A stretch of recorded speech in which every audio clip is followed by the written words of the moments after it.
Hello, hello, and welcome to this week's edition of the Designer's Den.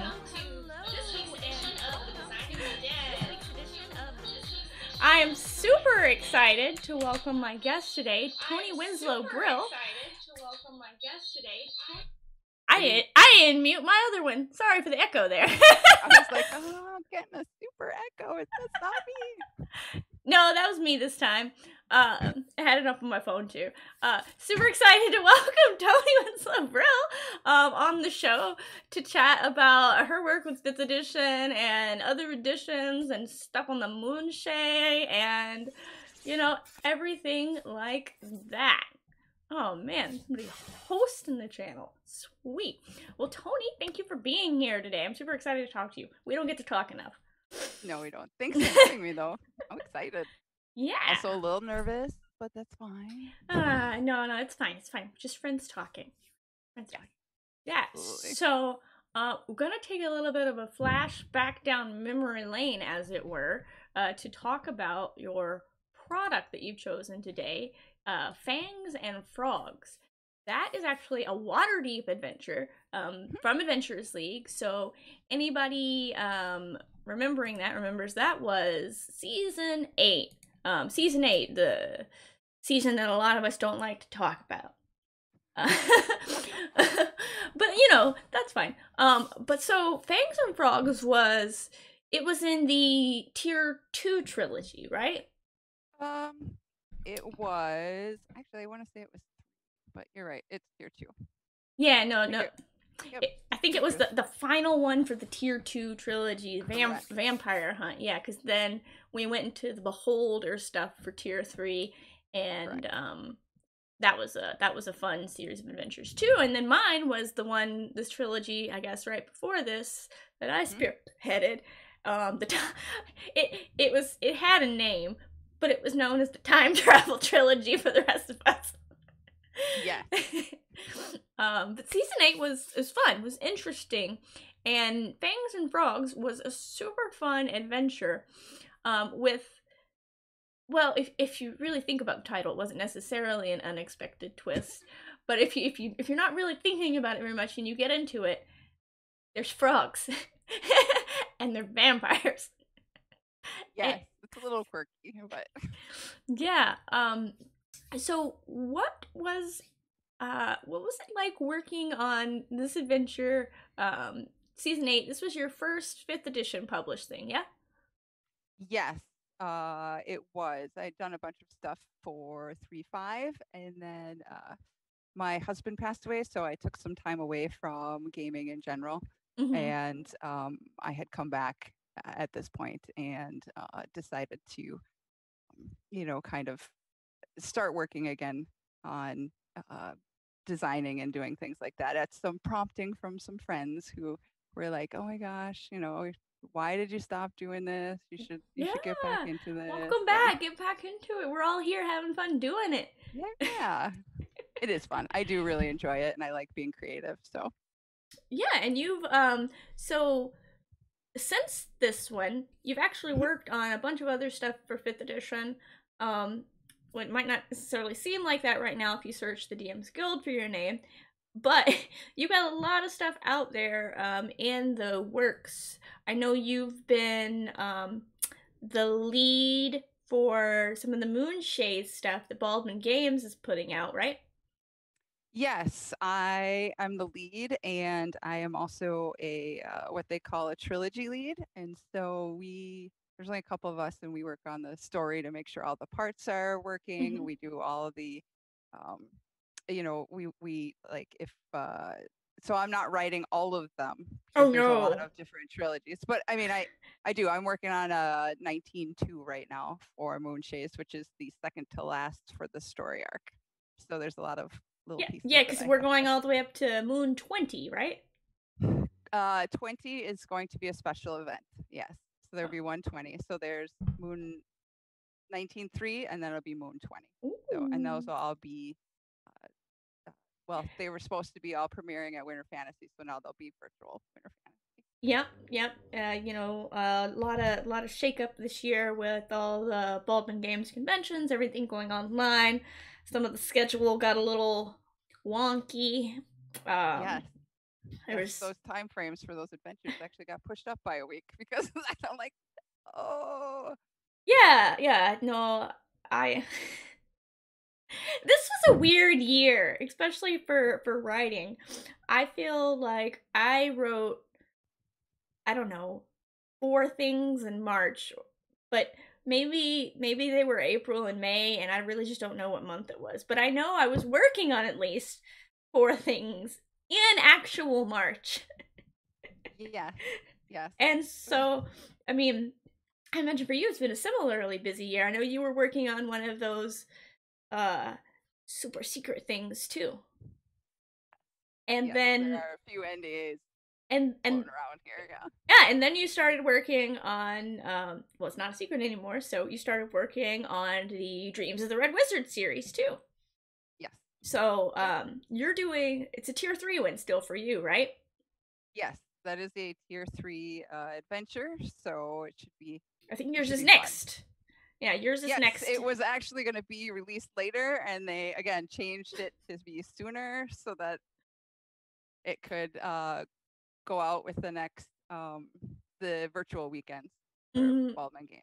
that makes So sense then. So we'll be seeing that then in the middle of this month. like 2 weeks, I think. Yeah, like 2 weeks from now is the first virtual weekend for virtual D&D weekend, Baldwin Games Wizards of the Coast collaboration. So I'm excited to see that. So we'll have 4 of the Dreams of the Red Wizards adventures out then. Yes, should be. Well, no, I think that one is 5, so that should be 5, mm, right? Me, Ben, and MT are currently out. Oh, oh, because I got shuffled. I think. Oh, now you're making me second guess. Fine. My I memory don't is know. Keeping my up with memory is project schedules terrible. hard. Right? It is. It is tough, and it is a pain. And oh, you know what? I'm counting the other, like the prior in the series, so it is actually number um 7 out of all of the Dreams of Red Wizard. That's what I'm thinking of. Because I was So 4, 5, 6, and you're 7. yes, Okay. yep. I I'm was not like, I'm not crazy then. it wasn't number 4. It was no, you're not crazy. I mean, I I might mean, be. we are. Fun. I call that fun. Yes. Yes. So circling back, like then most of your work that you're doing isn't necessarily well, it is right now Adventurers League stuff with the Moonshade being CCC and Dreams of the Red Wizard being Adventurers League and all. Um so what is it like writing for the Adventurers League versus like writing for yourself or like writing for a Kickstarter or something? You know, I actually think that it is harder Mhm. to write for Adventures League only because uh, you know you have to. You're a little more constrained. There's a little bit of a smaller box and sandbox that you can play in. You can't make up your own monsters, and you can't have to and you're usually following part of a story, Mhm. which is also happening. You're writing usually at the same time all the other parts are being written at the same time. So Right. instead of being able to see what, say you're part 3, you don't get to see part 1 and 2, Not because they're all done at once yeah. usually. And so it makes it a little more difficult just because you have to have a lot more communication between the writers then. And It's so you have to make sure. Yeah. especially when like you might have fellow trilogy writers or whatever who keep wildly different schedules from you. Yes, or if they're, for whatever reason, because of work, because they're in another part of the country, things like that. There are 2 people on staff in Baldwin Games who are European, Mm-hmm. and so when we have our meetings, it can be kind of a little bit of a difficult thing to try to schedule everybody so everybody's awake. Well, fortunately, at least Christian is willing to get up at about whatever time. Yes. I was like, I don't even know what time it is where you are. I want to know. It's probably horrifying. I don't actually believe that Krishna sleeps. You know, that's my theory. I have heard him say, "I'm going to bed." So But did he say he was going to sleep? true. Yeah. I have. I Yeah. don't remember now. Maybe he's an elf in there meditating. Exactly. Yeah. So season 8 particularly, and I'll go ahead and say this because I started on it too myself. It was a particularly difficult season to write for, because there were a lot of, I guess, structural changes going on with the Adventurers League, and it was very in the flux. Yeah. And so, taking all the constraints that we had, I know I personally feel like it was the most difficult thing that I ever wrote, but I also feel like in the end, like, it taught me a lot about myself as a writer. Would you kind of? Oh, absolutely. I mean, it was, like you said, it was my first 5th edition Yeah, kind of and your first official Adventures League. Adventures League stuff. You might have done some RPGA like I said, I wrote stuff. a billion things for the RPGA. Yeah, too many things. But and it was just a little tougher just because it was in flux. I mean, I know that like partway through my adventure, the whole format changed, and so basically then I had to go back to the start and try to kind of repiece part things together and make sure that it matched the new style that they were trying out and trying to do. So but I'm not exactly shy, so I usually feel comfortable asking questions or saying, hey, I'm not quite sure about this, or what do I need to do, or what are you really looking for? And so on that level, it was really good for my communication skills. Yeah, I definitely had a lot of. I don't like what. How do you want me to explain this? Do you? No, you don't. Okay. So if I explain it like this, that's fine. Moments going on. Like, how do you want me to explain the time travel? was probably my most repetitive question, and yeah, thank you, Travis, for being a patient saint. Yeah, I mean that's pretty much like the main thing. That is the good thing about writing for Adventurers League, though, is you do have a support system. There's a huge resource there, and I feel comfortable asking any of them questions or anything. They've always been very responsive and saying, hey, I'd be like, you know what, I'm not sure either this is going to work, or I'm not sure how what you really want here, or is it okay if I change this? Like, can I change this? That was that happened in my Dream of the Red Wizards mod. I was like, can I do this instead? I see that you've written this, but let me run an idea by you. Yeah. Exactly. And sometimes whoever's coming up with the outline doesn't think of everything, and you come up with something and they're like, actually, yeah, that sounds good. Yeah. My Dreams of the Red Wizards. I don't think I actually went through and changed too many things, but I wrote some of the stuff and I thought it was very hard already. And then Greg comes back in, make this harder. And I'm like, okay, my playtest group disagrees with you, but all right. So, I mean, I don't know how likely it is for people to die in yours, because I haven't played it yet, but I've been told I'm mean, but yeah, I am too, though.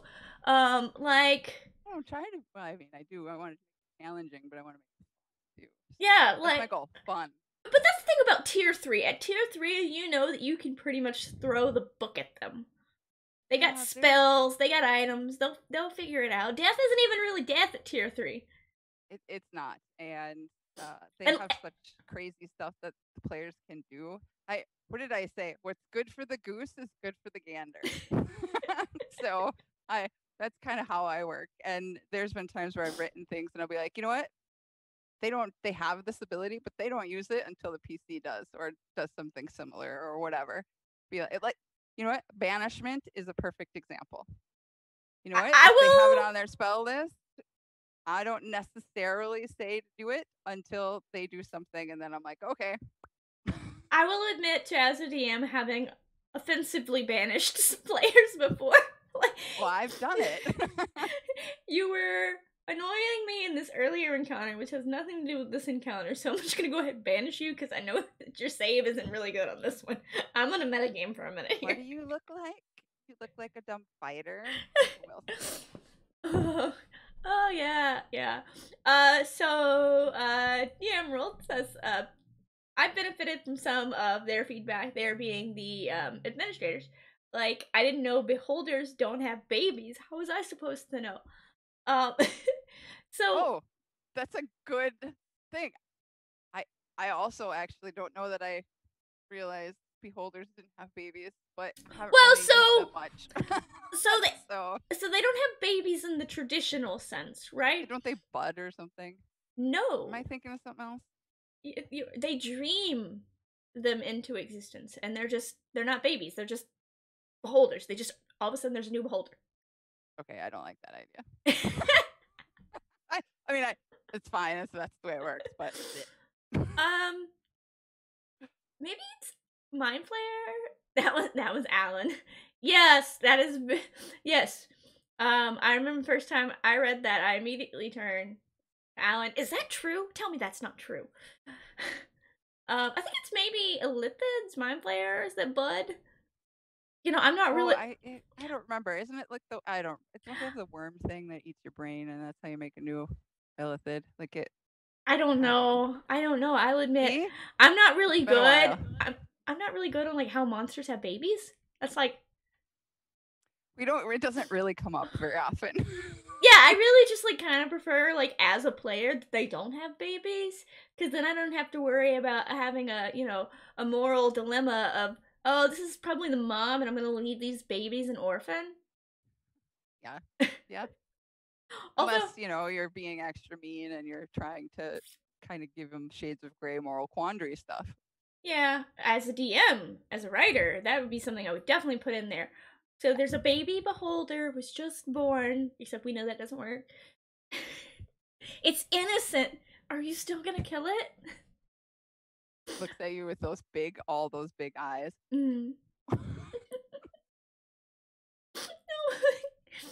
Yeah, exactly. I know there's no such thing as baby beholders, but I'm gonna need someone to draw me one now with little bows around each of the eye stalks, and with like great big like sad puppy eyes, and a little rattle that's just a miniature beholder.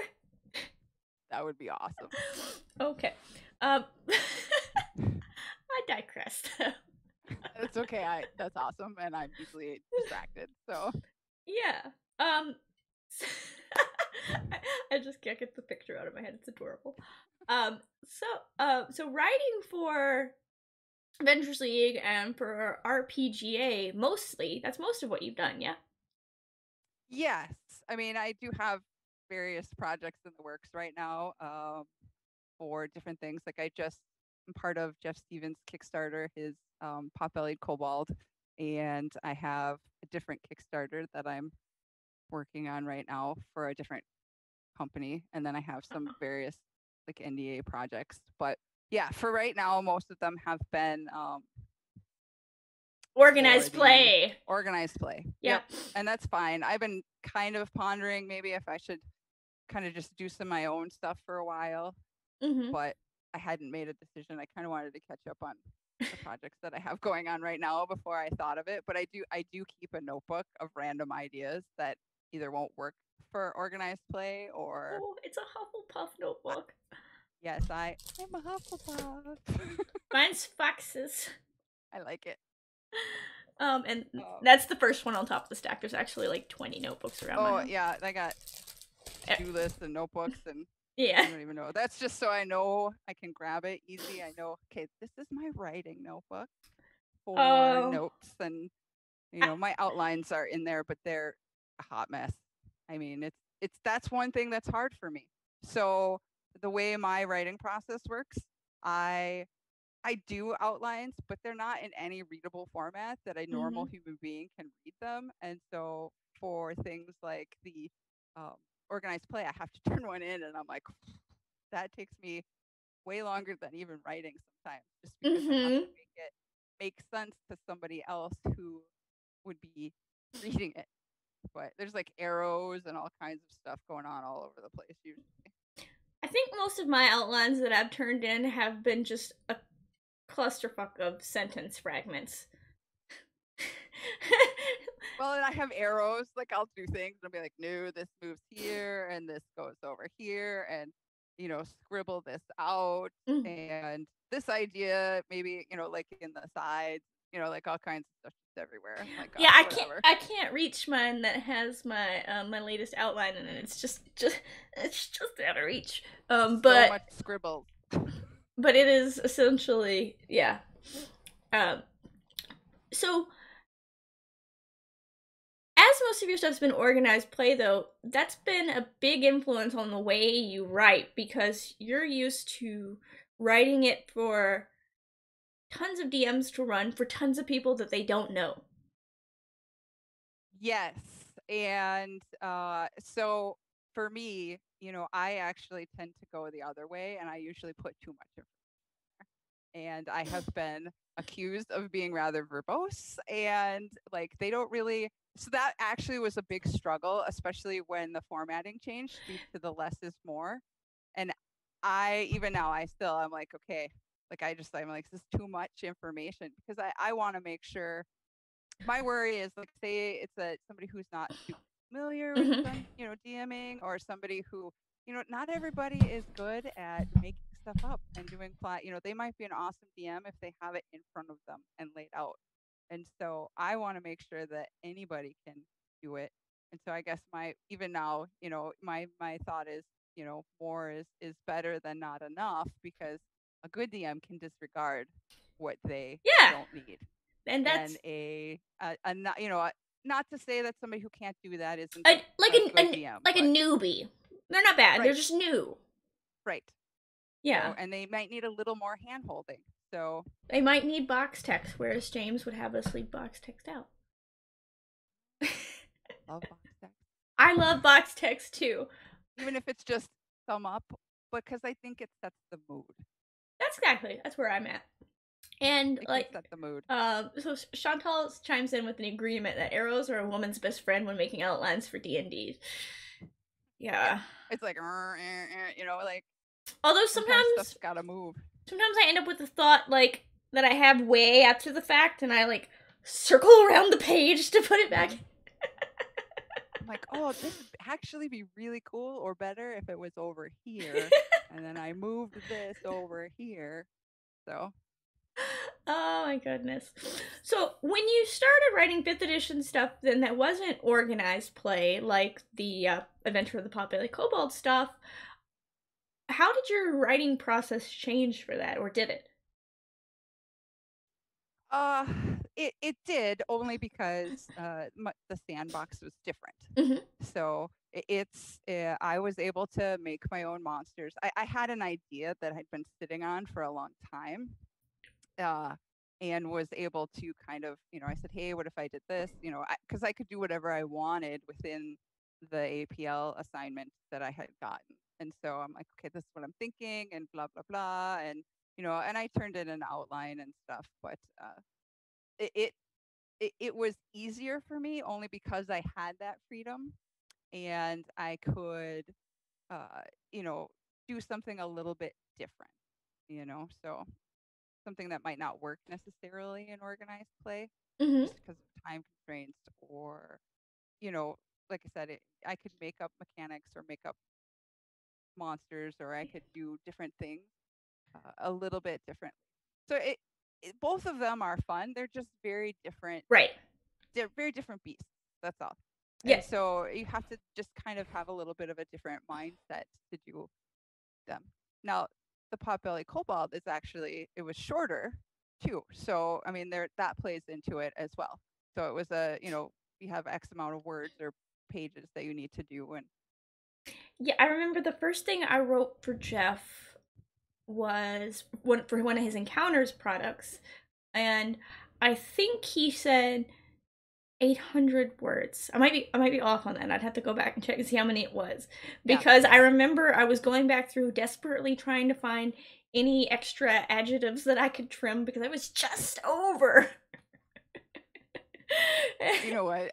When that happens with me, I sometimes I'll be like, "Is it okay if it's a few over? You don't have to pay me for them." Well, it was like it was first like 200 over. Oh, And then I was like, okay, oh my. let me just back this screen up. Yeah, did a project for an NDA project recently too, where it was like, what was it, 2,500 words or something like that, and oh boy, did I write like 3,500 to start. Well, sometimes too, if it starts coming, you just start writing. Like I just start going, and then I'm like, oh, it's like word vomit. You're like, Yeah, oh, I that's mean, way too much. creative writing, whatever writing. I just wrote a 13-page paper when the recommended was 6 to 10. Nice. Is that was for your MBA or It was whatever you're for doing? yeah, it was for my MBA program, and I was like, well, they're all good words, and it was a recommendation at least. So this time, I'm not gonna go back and take them out. I have a degree in English. I can't remember any time anybody wrote, no, that's too long. On any Okay, papers I turned in, like through my college degree, they were like, oh, it's fine.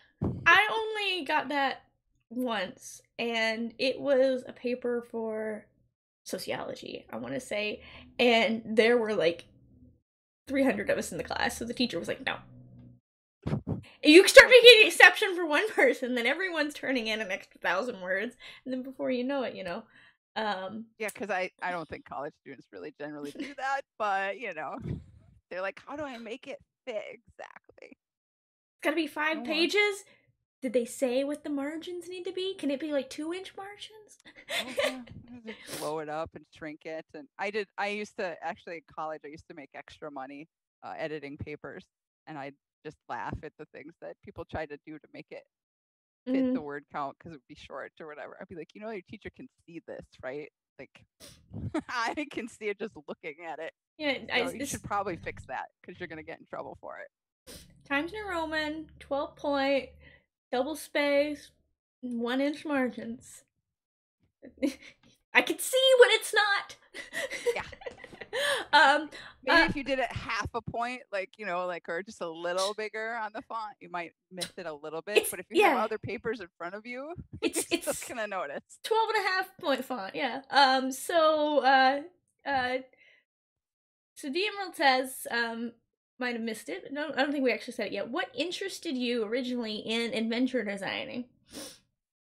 Well, I had actually been gaming since I was very young. So I had been gaming since I was 10 years old, and my cousin lived next door to me, and we would do adventures for each other, just kind of back and forth. Like I would write one, and he would write one, and I continued playing all the way through. I mean, through everything, high school, college, And that kind of thing, and you grew up in I Wisconsin, right? yes. So, I mean, as people who grew up in Wisconsin tend to, you've been gaming for a while because it's kind of where it all started. Yeah, I was born in Illinois actually, and I lived there till I was about 14, I think, and then but it was on the border, so It's all it the was on the border. same, yeah. Like I lived like 20-minute drive from Lake Geneva, so Oh, you were basically in Wisconsin then, so you were yeah, like, it was like not very different. So, I'm but trying. yeah, so I gamed for a long time. And then, I would do these big elaborate things when I was in college for my friends. And at that point, they talked me into trying out Living Greyhawk. Mm. And so once I started doing Living Greyhawk, then, occasionally they would, they'd be like, hey, they'd ask for volunteers, and I did a lot of work and things like that. At the time, Well, thought, oh, if I do too much, but I was having so much fun that I mean, and then once you start down that path, like yeah. all you do. So is like important question related to a roundtable recording I did the other day. The first time you asked to write in your it's triads, right, for Living yeah, they Greyhawk? were triads. Yep. Did they let you write the first time you asked? Yes. Sorry, Merwin. It was just you then. Oh. Well, he apparently lived on the wrong side of the state. Was the big problem. Oh. Well, everyone in the leadership team lived on the coast, and he was in Buffalo. Yeah. Well, things were very different with the Greyhawk stuff too. It was a lot more informal. I mean, there were times things were getting written right before they premiered. It's like 15 minutes to go time, and it's still getting written. So, I can't imagine that resulted in good content. You'd be surprised. Pressure's on. Some people can really get it together. I have never written anything entirely the day before the deadline. Yeah, no, nobody's ever done that. My daughter's like, why are you up at like midnight? What are you doing? This is 2 a.m. It's like you're back in college. You gotta pull your all-nighter. Sometimes you gotta do it. But yeah, so sometimes, it kind of depends. But, the first couple things I did were real small.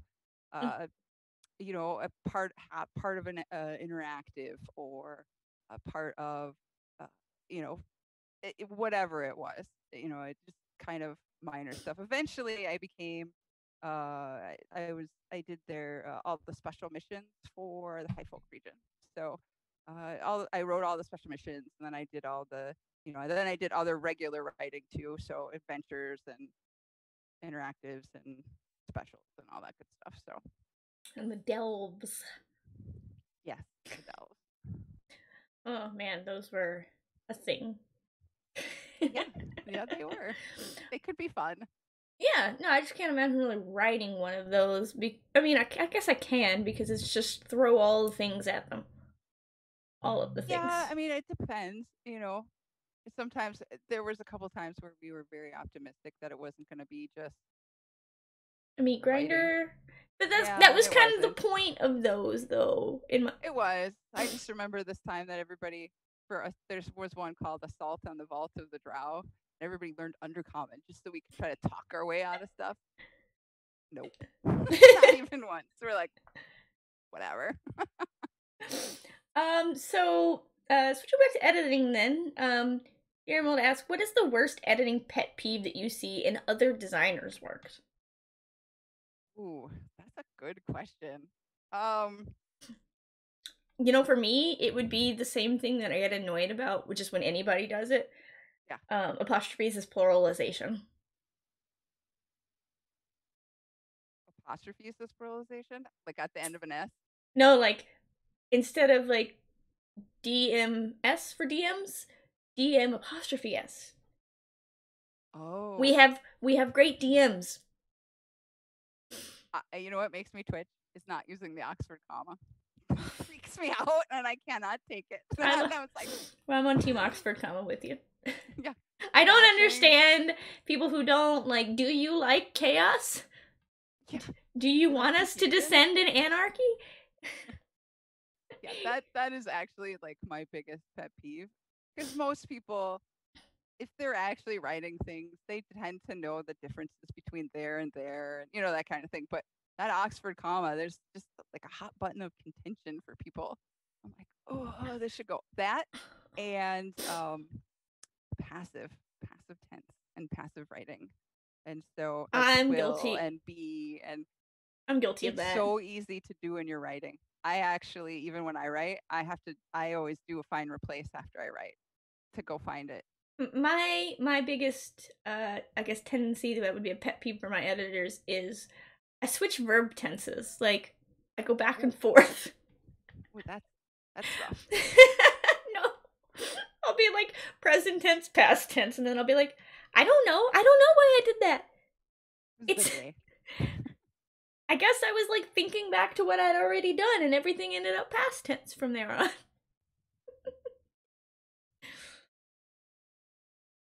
I That's a normal thing. I wouldn't, especially if you're doing something over multiple days. If you're pounding something out in a day, you're kind of in that mindset. But like you said, if you Yeah. come back at it later, you're like, oh, Yeah, I definitely don't have that problem as much in something that I do the entire project the day before it's due.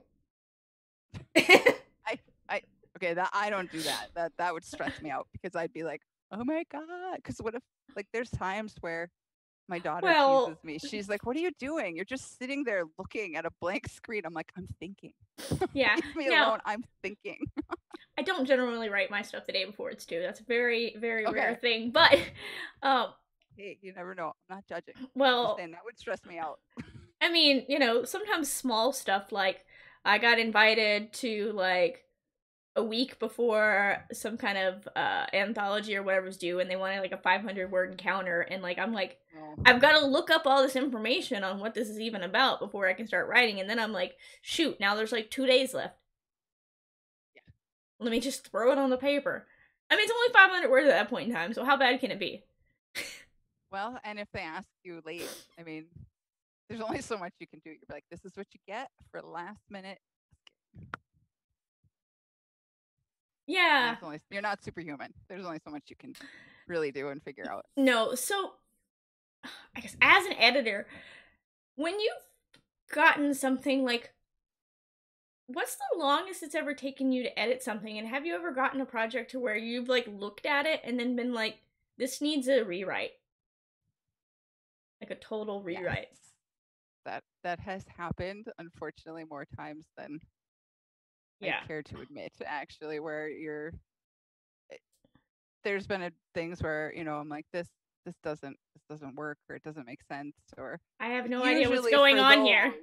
yeah, usually for those it's not like a grammar issue, it's a story issue that, or this main premise that they have, it doesn't work that way. You can't, it's whatever they're trying to do, it doesn't actually function that way. And sometimes it's like, okay, can we come up with a mechanic to make it function that way? Or, if it's, sometimes there's been times where it's like, okay, I've hired a writer and they have to, they're part of a trilogy and they write something, you give them what they need to write. You write that, I'm the one writing the outlines. I'm, the one doing that already for them, for at least the Moonchase stuff. And so, and then I've had people just be like, throw it and just write something not even close. Yeah. And I'm like, oh, No. okay. No, we got to have this other stuff in there because these things, they have to happen for the story. I'm more than willing to work and try to be creative. And Mm-hmm. I love doing that, bouncing ideas off people and saying, what if we did this? And what about this? But to just completely disregard it and not use anything. One time, it wasn't even set in the right area. Moonchase. Oh. I was like, but some people, it's different. And like I said, Adventures League is a little bit smaller sandbox, so sometimes if they're used to writing either on their own or for some other things, it's a big switch to change and come back to doing something a little bit more tightly structured. Oh no, for sure. I like the it wasn't the first time. I think it was the second thing I wrote. I was just like, I don't really like this.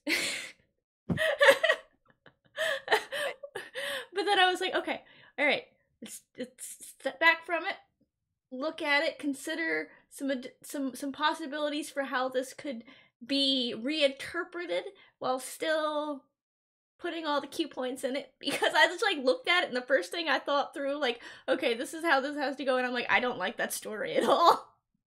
Well, I've had those where I'm like, I hate this. Ugh.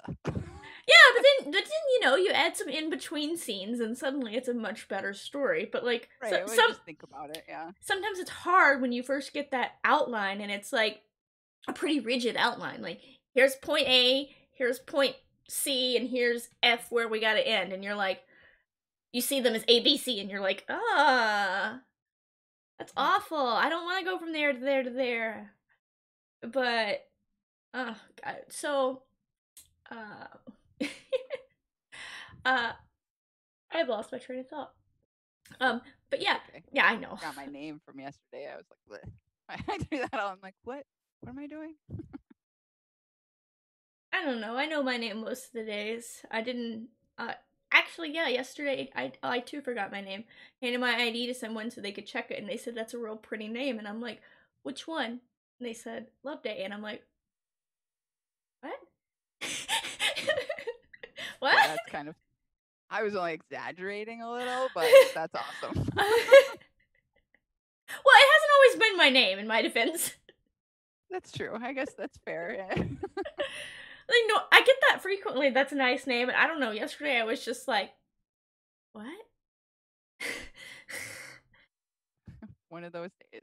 Yeah, I mean, it was weird just being out of the house yesterday, though. I was trying to, like, avoid everybody, because yesterday was Halloween, and even though the city shut down again, like, people are out there being idiots. Yeah, that's. I debated really long and hard on what we were gonna do for that. So I actually I did end up turning my light on. I didn't think of doing the tube shooting the candy down thing that people were doing. I'm like, that's brilliant. I didn't know that. So I got my giant tongs and I gave them candy with these giant tongs just because I didn't want, I wanted them to know I'm not touching the candy, and then we can try to stay away from each other and, you know. Oh, yeah. So, in my condo building, I'm a garden unit, so I don't have any way to outside, but my neighbors on the end units, they have this big, beautiful, like, staircase. So they put the little, I guess, black irrigation tubes, Yeah. taped it to the handrail and, like, wrapped it with orange tape so it looked like the snake from Nightmare Before Time. Or, Nightmare Before Christmas, sorry. Yeah. Land Before Time. Yeah. Cool. And we're sliding candy down it, and I'm like, oh, cool, you're doing trick-or-treaters. I hope they don't knock on our door over and around our side of the building, because I don't want people buzzing the door all night. Right? I actually almost, like, last year we got one trick-or-treater. This year we got, like, I don't know, 6 times as many as I've ever had. Mm-hmm. We had in the 30s, and I'm like, what the heck? Like, I mean, I guess people are like, I need to get outside and be outside. I don't know. So Yeah. It's certainly been a weird year, but I'm sure, well, I know that you, like me, it being a weird year is actually giving you a lot more time to do D&D and D&D projects and, like, make D&D, like, your entire life, pretty much. yes, my concern is burning myself out. I'm Yeah. not there, I was but just gonna be. How has it been kind of doing this like quasi full time? What has that been like for you? Well, it's different. You know, it takes up a lot of time, and just I think that the pandemic has, like, sometimes I feel like it's just sapped my creativity, and I'm like, I just feel dumb today. Like, I don't feel like I'm creative, or there's been things that I've turned in. I'm like, well, here's a dumpster fire. Have this. I don't feel like it's very creative, but I like one of those things I just re-looked at. I'm like, oh, It this wasn't is way bad. better than I thought it was. Like, oh god. So it's just been kind of a weird sort of adjustment. You know, I was already working from home, so that wasn't a big switch for me. But having my daughter home while I'm doing it, not that she bothers me, but just the idea that she's home while I'm working, I feel like, oh, maybe I should be entertained. So it's like the opposite of me. Like, I live by myself, and so most of the time it's like me, myself, and I here. And, like, when there's no one else in the house to know that I'm not doing my work, it's a lot easier for me to be distracted versus when I was living Michigan temporarily at the beginning of the pandemic. Like, I buckled down and did my work because I'm like, if I go out of here, they're gonna know I'm not working. Oh, yeah, I'm totally the opposite. If I'm alone, I can, like, zero in and kind of. But if there's anybody else in the house, I'm like, ooh, squirrel, what's over there? What are you doing? Tell me all about it. Yeah. So Yeah, Marcelo says, only hung out with you two from GaryCon and GameholeCon. Which, yes, you're the best there. Yes. But do you have a favorite convention that you like attending? And Toni, specifically, have you ever caught a knucklehead trout? Is there such thing as a knucklehead trout? You would know. I do not believe there is actually such a thing as a knucklehead trout. I have caught trout of various kinds before. What's the biggest trout? Oh, I don't know. There's some big ones out there. Yeah. Okay. Yeah, there's some pretty good sized trout. I mean, there's big fish in general. So I do fishing as my hobby. So and I do semi-pro fishing. So the biggest fish I ever caught that wasn't a catfish was probably like 2 feet long, and I was like 12, and I was like, Dad, get it! Do it. Now I've caught catfish that were like 6 feet long. Yeah, those things can get huge. Yeah, I mean, I think that's probably in my mind the equivalent of these knucklehead trout is actually catfish. Maybe. I actually caught. I did a national tournament recently, and I was fishing for walleye, but I caught a sturgeon. Okay, yeah. A dinosaur. Sturgeon. Sturgeon. I was like, whoa. Sturgeon are like so in when I grew up was near the Mississippi River, so we fished in the Hatchie River, a tributary, and these fish called gar. Oh yeah, with the pointy little noses and the pointy teeth. Yes, they will bite you. Yeah, I've been bitten by fishes with teeth before. I have too. Hurt. Yeah. But anyways, so yes, back to this question about favorite convention. I would say for me that the only reason I would say that Gen Con is my favorite is because so many of my friends go from all different parts of the world. They just go, and because everybody goes to that convention, it's much easier to visit and do the social aspect. And so for me, that's more fun. I'm even okay if I don't even play half the time, but I just enjoy it because I get to see a lot of people that I don't normally get to see during the year. And that's actually kind of like pretty much along the same reasons for my favorite convention. My favorite convention of each year is when I barely game at. I would definitely Dragon Con. I don't miss Dragon Con any year that it happens. Missed it this year, of course, and it was deeply upsetting. But like, I go because I get to see my Dragon Con family. People come from all over the world. We do cosplay, more cosplay, even more cosplay. I usually do like 9 costumes at Dragon Con. And we we hang out, we drink, we talk about like everything that we've missed during the year, and we do play some D&D. Some of my friends down in Atlanta run the D&D hall for Dragon Con, so me being me, I'll walk by sometimes and be like, oh god, they look slammed, I'm gonna go in and just help real quick. And then nice of you. Well, they know that. Yeah, that's why I have a free badge to Dragon Con. Well, that and because I'm the RPG director for Dragon Con sister convention, so I serve my time. It's a lot of work to do conventions. It's tons. But outside of Dragon Con though, as far as like gaming conventions, I would definitely say it was like Origins. I don't know if it's still gonna be Origins going forward because after Origins missteps this year, a lot of people aren't feeling as kindly towards it. Yeah. So I used to enjoy going to the local conventions just around the area because they were, but out of the big ones, I would also have said Origins, although like I've never been to Dragon Con, actually.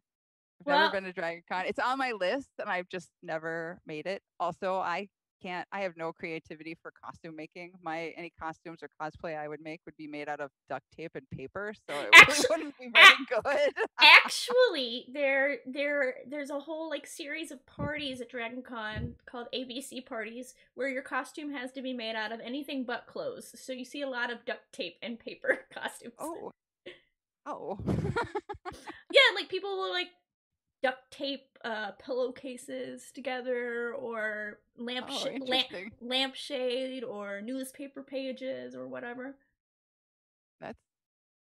That's creative. I mean, they get to be creative. That's awesome. That would be what mine is made out of. And I'd have like, I'd look like with marker scribbles all over or paper. It would be Yeah. terrible.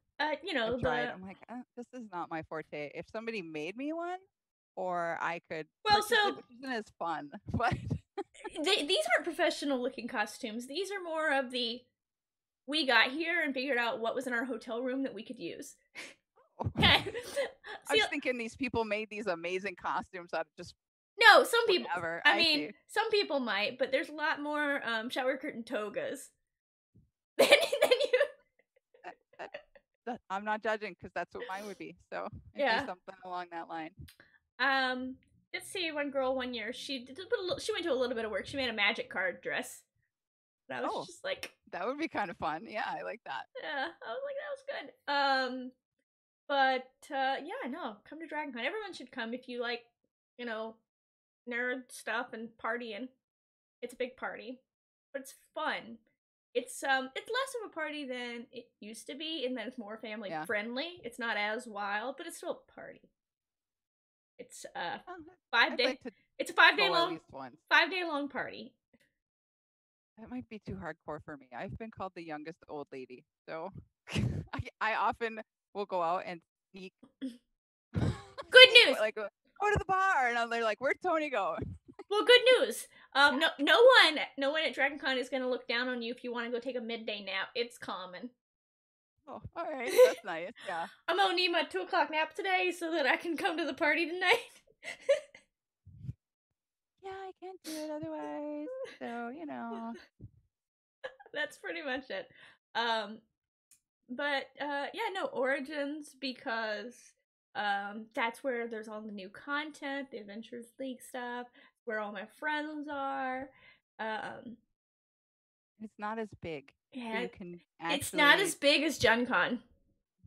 I mean, Gen Con is cool because it's got so much to do, but sometimes it's too much, and there's so many people there. It's hard to do stuff because of that, you know. And it becomes prohibitively expensive quickly. Well, there is that, yes. Quickly. Especially if there's, you know, you're trying to do all the different things, and some of them can get pricey in a hurry. So you just have to be ready to. And I'm at this point where I'm not happy to pack 15 people into a hotel room and sleep stacked like cordwood or take shifts. No, most I'll do now is we'll do 6 some years for DragonCon. 2 in a bed, 2 in a bed, 2 on a queen size air mattress, so everyone has a bed. Yeah, I'll do 4. Is usually my limit now. Yeah, well, you know, and depending on it, it might even be less, depending. Hotel room for DragonCon is about $3,000 though. Oh well, you did say it's 5 days too. Yeah. So. Yeah. But yes, that is expensive. And the thing about it is, though, even with those 6 people, like, it's 6 people that I know, 6 people that I love, and 6 people where, like, we're usually not all in the room at the same time unless we're asleep. Well, there is that, yeah. Yeah, so at that point, like, whatever, who cares? And everyone's courteous. That's the big thing about conventions, is, like, if you're going in a room with people, you have to make sure that you have, you know, people you know and love. Did you just bring me brownies? Sorry. Did you get brownies? I'm kind of jealous. I gotta go. I know, you gotta get Sammy to make you some brownies. No, I'm fine. I'm just saying, like, if I, you know, she'd make me brownies. Never, probably, but. Yeah. Okay. Well, we're almost at an hour. Are there any upcoming projects that you have that you're working on that you can share? Or anything you have coming out soon that's done and you're okay to talk about, or just any parting words of wisdom? Oof, I don't know about the wisdom stuff. You know, like I said, my Dream of the Red Wizards is coming out. It was supposed to be later in the year, but now it has been moved to be one of the premieres for the first D&D virtual weekend. So that should be fun. Hopefully people like it and enjoy it. You know, otherwise I am writing lots of Moonshays, all the Moonshays all the time. And those will be out as they come out. I know Moonshays 7 just released on the DM's Guild, and Moonshays 8 is coming up next month, and we're actually working on starting up a Baldwin Games show like this so that we can talk about all the exciting Baldwin Games stuff.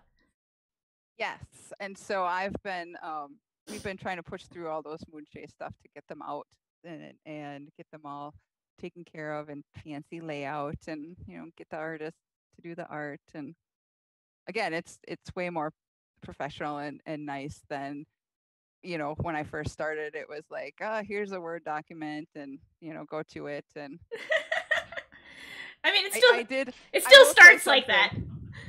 Yeah. I will say something. So for season 8, because we were talking about it, and that was the first season they killed box text. And one of my comments was, Toni, stop trying to sneak box text into the description of the room.